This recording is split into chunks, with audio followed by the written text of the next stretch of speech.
Mən gözləmirəm sülh müqaviləsinin belə tezliklə imzalanmasını, çünki mətn razılaşdırılsa da mətndə yer tapmayan və Azərbaycan tərəfindən xoşniyyət əlaməti olaraq mətndən çıxarılan və sonraya saxlanılan bir neçə məsələ var. Biri konstitusiya dəyişiklikdir, biri də nəqliyyat yolunun açılmasıdır. Konstitusiya dəyişiklik və nəqliyyat yolunun açılması tələbi mətndə, razılaşdırılmış mətndə olmaması heç də o demək deyil ki, Azərbaycan o şərtləri unudub və yaxud o şərtlərə əməl olunmadan sülh müqaviləsini imzalanmağa hazırdır. Çünki bizim üçün öncədən də həmişə də demişik, konstitusiyada olan o preambula, müqəddimə hissəsində Azərbaycana çox açıq şəkildə ərazi iddiası deməli olan o ifadə, orada bir neçə sözdür, heç bütöv cümlə də deyil. O çıxarılmayınca Azərbaycan heç zaman Ermənistanın həqiqətən doğrudan da sülh istədiyinə inanmayacaq. Problem ondadır ki, Konstitusiya Məhkəməsinin son qərarından sonra preambulanı ayrıca dəyişmək artıq mümkün deyil.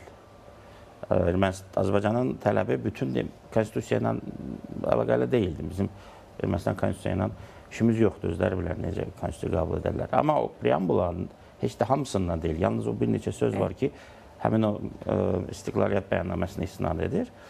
Onun çıxarılmasını tələb edirdi Azərbaycan, çox haqlı olaraq. Amma Konstitusiya Məhkəməsi elə bir qərar verdi ki, qərarında da yazdı ki, müqəddimə preambula dəyişdirilə bilməz. Deməli, artıq Konstitusiya bütövlükdə dəyişməli. Bundan sonra yəni çox çətinləşdirdi, dolaşdırdı işi, Ermənistanın hökumətinin də işini çox çətinləşdirdi. Sizcə hökumət bunu istəmirdi? İndi belə deyək də, hər halda mən hüquqşünas olaraq Konstitusiya Məhkəməsinin müstəqillik gümanından çıxış etməliyəm. Bu mənim peşə borcumdur. Halbuki kobud gerçəklik güman ki, elə deyil. Anlayıram sizin replikanızı. Amma ümumiyyətlə, indi vəziyyət belədir ki, bütün Konstitusiya dəyişməlidir. Halbuki bizim bütün Konstitusiyanla işimiz yoxdur, dediyim kimi. Bu isə daha çətindir, çünki preambulanı elə parlament özü də dəyişə bilərdi. Konstitusiyanda isə referendum gərək keçirilə. O da qəbul olunacaqmı, olmayacaqmı, necə bir layihə hazırlanacaq. Nə vaxta qədər uzadılacaq? Qarşıdan da seçkilər var hələ. Ermənistan hökuməti bütün partiyaları kimi seçkilərə hazırlaşmalı olacaq. O da ki, özləri elə dolaşdırdılar ki, sülh müqaviləsini indi imzalamağa hazırlıq deməkləri heç də onların həqiqətən də barış istəmələrinin anlamına gəlmir. Yeri, vaxtı, bunlar hamısı belə deyək, bu mərhələdə çox anlamsız təkliflərdir.